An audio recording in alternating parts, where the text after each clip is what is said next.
Right now at 11, Eyewitness News broke a story of national importance about a popular SUV. Now tonight, there's a push to recall millions of them. Eyewitness News starts right now. For breaking news, start here. This is ABC 11 Eyewitness News in high definition. Tonight, a major effort is underway pushing for the recall of a popular Chrysler SUV. Good evening, I'm Angela Hampton. Hi everyone, I'm Steve Daniels. This recall request comes one day after Eyewitness News broke this story nationally.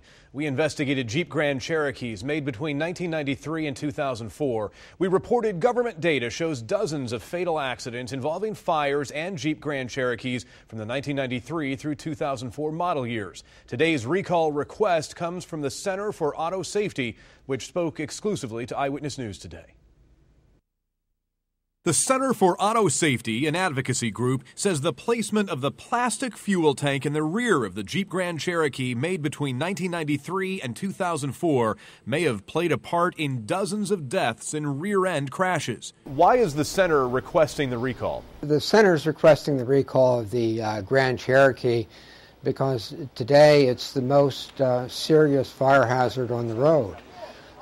We know of over 60 fatalities where the Department of Transportation has found that fire was the most harmful event, and that's far too many. Clarence Ditlow is the director of the Center for Auto Safety in Washington, created by Ralph Nader. Are you concerned about people who are driving these Jeep Grand Cherokees today? I'm very concerned about the owners and passengers in the Jeep Grand Cherokees. I'm concerned about people who may hit them from behind, because what we have seen is that in crash after crash where a Grand Cherokee is rear-ended, the fuel spills out, catches fire, and burns up both the occupants of the Grand Cherokee as well as the striking vehicle. What's your assessment of the fuel tank design? The Grand Cherokee fuel tank design is just one of the worst that we've ever seen.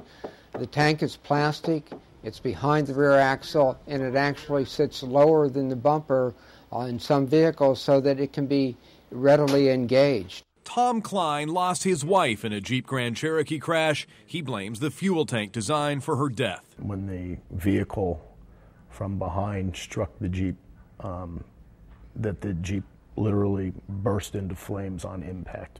I'm always hopeful that it was quick and that she didn't have to suffer being burned to death and trapped in a vehicle.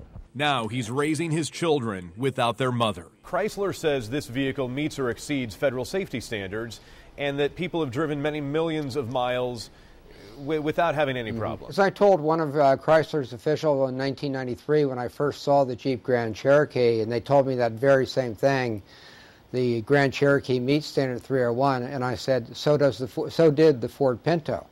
The fact that we have an inadequate fuel safety standard doesn't mean that you should have a deadly vehicle driving down the roads waiting to have the gas tank ruptured in a rear-end collision and catch fire. Are you saying the federal safety standard is not stringent enough? Definitely.